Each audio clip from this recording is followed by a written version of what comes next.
ఓం నమ శివాయ. ఓం నమో వెంకటేశాయ. 2026 నూతన సంవత్సరం శుభాకాంక్షలు. సంక్రాంతి పండుగ శుభాకాంక్షలు.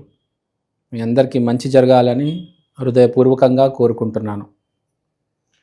ఇప్పుడు మనము మిథున రాశి వాళ్ళ గురించి చూద్దాం.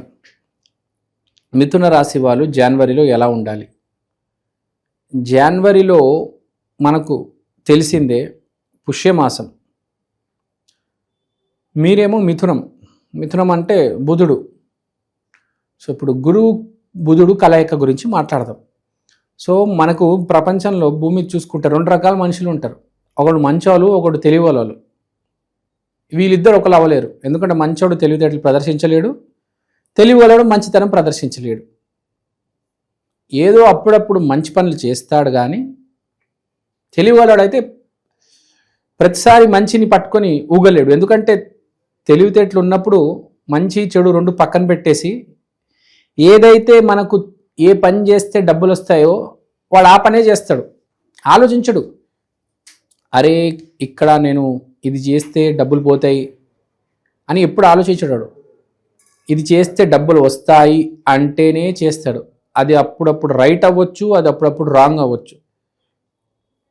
కాబట్టి మనం అర్థం చేసుకోవాల్సింది ఏంటంటే మిథున రాశి వాళ్ళు జనవరి మాసంలో జాగ్రత్తగా ఉండాలి. మెయిన్గా మీ హిడెన్ సీక్రెట్స్ ఎక్స్పోజ్ అవుతాయి. అంటే మీరు ఫిక్స్డ్ డిపాజిట్ పెట్టుకున్నారు బ్యాంక్లో, ఎవరికి చెప్పలేదు. ఇప్పుడు మీ ఆవిడికి తెలిసిపోతుంది, మీ పిల్లలకి తెలిసిపోతుంది. స్టాక్ మార్కెట్లో మీరు ఒక బ్యాంకో అనే షేర్లో డబ్బులు పెట్టారనుకుందాం ఫర్ ఎగ్జాంపుల్. అది బాగా పెరిగింది, బాగా డబ్బులు వచ్చాయి అని అందరికీ తెలిసిపోతుంది. అరే వీడు డబ్బులు వచ్చాయి, అరే వీడు డబ్బుగలాడైపోయాడు అని తెలిసిపోతాయి. మీరు ఎవరినో మోసం చేశారు, అది అందరికీ తెలిసిపోతుంది. ప్రకృతికి కూడా తెలిసిపోతుంది.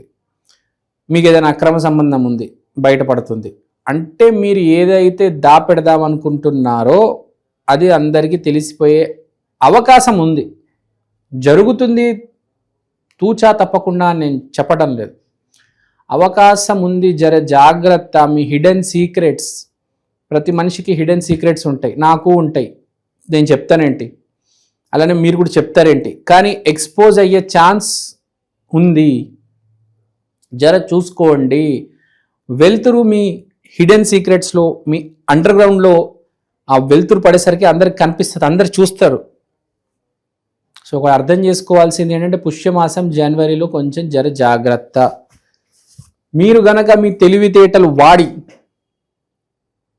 కొంచెం ఊపుతో ముందుకెళ్తే మీరు దీన్ని కొంతవరకు కంట్రోల్ చేసుకోవచ్చు. ఎవరికి ఉంటుందండి అన్నీ చెప్పేయాలని కదా, అన్నీ చెప్తారు ఎవరైనా, కొన్ని దాయాలు కదా. ఎవరైనా కానీ కొన్ని దాయాల్సి వస్తుంది, కొన్ని కాపాడుకోవాల్సి వస్తుంది. ఇప్పుడు నాకు ఈ ఆస్తి ఉంది, పత్రాలు అందరికి చూపించుకుంటూ తిరుగుతానా ఏంటి? ఆస్తి పత్రాలు బీరువాలో ఉంటే బాగుంటుంది కదా. ఆస్తి పత్రాలు వాట్సాప్లో షేర్ చేస్తామా ఏంటి అందరికీ? చెప్పండి కదా. కొన్ని వస్తువులు దాపెడితేనే బాగుంటుంది. ఇప్పుడు మనకు చెప్పింది అదే 8వ ఇల్లు, హిడెన్ థింగ్స్, హిడెన్ ఆస్పెక్ట్స్. దాని మీద వెలుతురు పడుతుంది. కొంచెం ఇబ్బంది కదా ఎవరికైనా. ఏదో తప్పు చేసి ఉన్నారు, వేలెత్తి చూపిస్తున్నారు, మీకు ఇబ్బందిగా ఉండదా? మీ పరువు ప్రఖ్యాతులు ఏమవుతాయి? దానివల్ల మీకు ఆర్థికంగా, వివాహపరంగా, ఆరోగ్యపరంగా కూడా దెబ్బ తగలొచ్చు కదా. ఇప్పుడు మెయిన్గా ఇక్కడ ఈసారి ఇది మీ హిడెన్ ఆస్పెక్ట్స్ గురించి చెప్పాను. ఇప్పుడు రిలేషన్షిప్ గురించి మాట్లాడతాం. కొంతమందికి ఎవరికైతే నూతన ఈ రిలేషన్షిప్ అనే ప్రపంచంలో అడుగు పెడుతున్నారు, వాళ్ళకి మంచి పార్ట్నర్ దొరికే ఛాన్స్ ఉంది. ఎస్పెషల్గా ఈ డాక్టర్స్, ఇంజనీర్స్కి ఈ ప్రయత్నాలు తరచుగా జరుగుతూ ఉంటాయి. కొత్త పార్ట్నర్ కోసం వెతుకుతూ ఉంటారు. వాళ్ళకి ఈసారి మంచి అమ్మాయి తగిలే ఛాన్స్ ఉంది. So it's actually a good news for the engineers and the doctors and whoever are active in this relationship field. So let's go ahead. Relationship అయిపోయింది. ఆరోగ్యం, ఆర్థికంగా దాని గురించి మాట్లాడదాం. ఆరోగ్యం చాలా బాగుంటుంది. మీరు న్యూ ఇయర్ రెజల్యూషన్ తీసుకొని జిమ్ జాయిన్ అవ్వడం, ఏరోబిక్స్ జాయిన్ అవ్వడం, జుంబా చేయడం, ఫిట్నెస్ డాన్స్ చేయడం, లేకపోతే కమర్షియల్ డాన్స్ స్టెప్పులు వేయడం, ఇలాంటివి రకరకాలు చేస్తారు. అంటే హెల్త్ కోసం మీరు క్రికెట్ ఆడొచ్చు, జంపింగ్ చేయొచ్చు, స్కిప్పింగ్ చేయొచ్చు. హెల్త్ మీద ఎంతో కొంత కాన్సన్ట్రేట్ ఉంటుంది. ఏమీ లేకపోయినా కనీసం వాకింగ్ అయినా చేస్తారు. అంటే మీ ఆర్థిక స్థితి బట్టి, మీ జాతకం బట్టి మీకు ఎంత అప్రోచ్ ఉంటే మీరు అంత ఈ ఫిజికల్ యాక్టివిటీస్ ఎక్స్ప్లోర్ చేస్తారు. అన్ని రకాల సప్లిమెంట్స్ తీసుకుంటారు, మల్టీవిటమిన్స్ తీసుకుంటారు. ఆల్ ఓవర్ హెల్త్ అనేది బాగా గట్టిగా ఫోకస్ చేస్తారు. ఆరోగ్యం బాగుంది.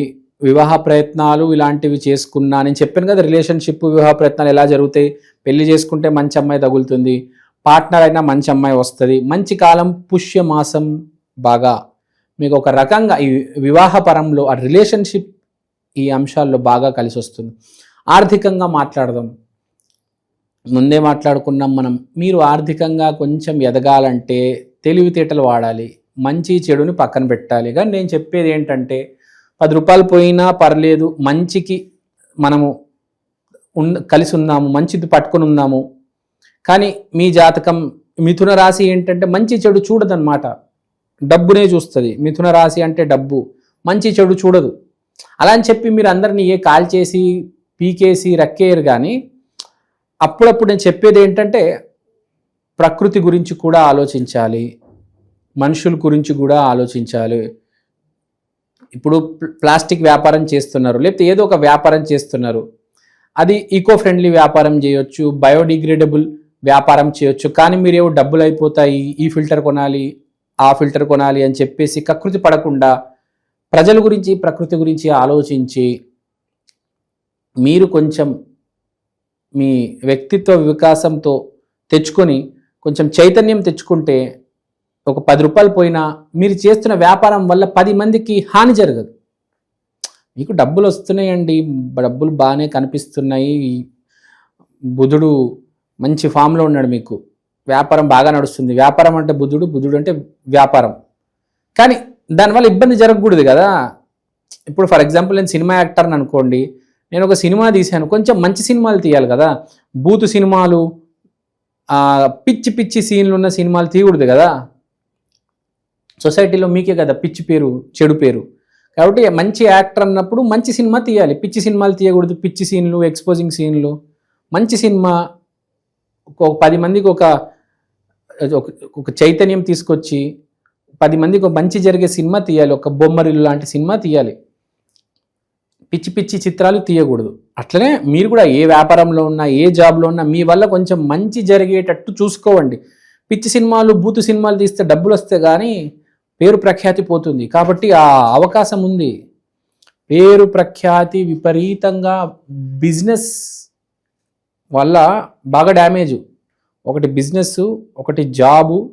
మెయిన్గా ఈ సినిమా ఫీల్డ్లో ఉన్న వాళ్ళు, తర్వాత పాలిటిక్స్లో ఉన్న వాళ్ళు మనం చూసుకుంటాం.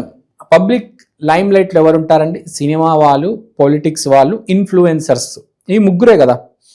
సో వీళ్ళు తప్పడుగు వేయకూడదు. మనం చూస్తూ ఉంటాము, కొంతమంది బెట్టింగ్ యాప్స్ చేస్తూ ఉంటారు, సినిమా వాళ్ళు పిచ్చి సినిమాలు తీస్తూ ఉంటారు, తర్వాత వ్యూస్ కోసం పిచ్చి పిచ్చి వీడియోలు ఇన్ఫ్లుయెన్సర్స్ పెడుతూ ఉంటారు. సో అవన్నీ తగ్గించాలి, అది గుర్తుపెట్టుకోవాలి. కొంచెం మీరు ఏది పడితే అది చేస్తే మీకే రిస్క్ అవుతుంది. రేపు శిక్ష కూడా మీకు కనిపిస్తుంది. మీరు ప్రజల గురించి పట్టుకోనప్పుడు మీకు కూడా శిక్ష పడుతుంది, తెలుసో తెలియకో. బయటికి వెళ్ళేటప్పుడు హెల్మెట్ వేసుకొని తిరగండి. కానిస్టేబుల్ మిమ్మల్నే పట్టుకునే అవకాశం ఉంది, ముందే చెప్తున్నాను. మీరు తప్పు చేస్తే మీరు దొరికిపోతారు ఈసారి జనవరి మాసంలో, పుష్యమాసంలో. అండ్ మోస్ట్ ఇంపార్టెంట్ పాయింట్, మీ భార్య దగ్గర ఏది దాయవద్దు. మీరు దాస్తే మీకే ప్రాబ్లం వస్తుంది.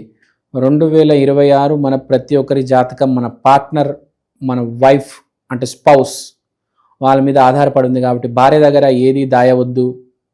ఏదున్నా భార్యకు నిజం చెప్పేయండి. ఆమెకి డబ్బులు కావాలంటే డబ్బులు ఇవ్వండి, నా దగ్గర లేవు అని అబద్ధాలు చెప్పొద్దు. ఈ పిచ్చి అలవాట్లు ఉంటే మానేసుకోవండి. మీరు కొంచెం జాగ్రత్తగా ఉండాలి. జనవరి మాసంలో బాగానే ఉంది, 2026 చాలా బాగుంది. జనవరి మాసం కొంచెం జాగ్రత్తగా ఉండాలి. ఏ హాని లేదు, కానీ మీరు తప్పు చేయొద్దు అంతే. తప్పు చేసి మీ మీదకి తెచ్చుకోవద్దు. మీరు సరైన మనిషి, ధర్మ మార్గంలో ఉన్నారు. కర్మ సరిగ్గా చేస్తున్నారు అంటే మీకు ఏ ప్రాబ్లం రాదు. సరే, ఎంతో కొద్దిగా అలజడి కనిపిస్తుంది కాబట్టి చిన్న రెమెడీ చెప్తాను, చేసుకోండి. మిథున రాశి అంటే వెంకటేశ్వర స్వామి. మీరు ఏం చేస్తారంటే ఏ మంచి టీటీడీ టెంపుల్, మీ ఇంటి దగ్గర ఉన్న టీటీడీ టెంపుల్ చూసుకొని ఒకసారి వెళ్ళిరండి, సాష్టాంగ నమస్కారం చేయండి. ఏమైనా తప్పు చేసి ఉంటే నేను తప్పు చేశాను అని చెప్పండి. అక్కడ నేను అపాలజీ అడుగుతున్నాను, నన్ను క్షమించమని అడుగుతున్నాను అని ఒక్కసారి చెప్పేయండి, చెప్పి మారిపోవండి. That's enough. I hope you all do well. Thank you అండి, థ్యాంక్ యూ సో మచ్. అందరు బాగుండాలి, అందులో మీరు ఉండాలి. శ్రీమాత్రే నమః.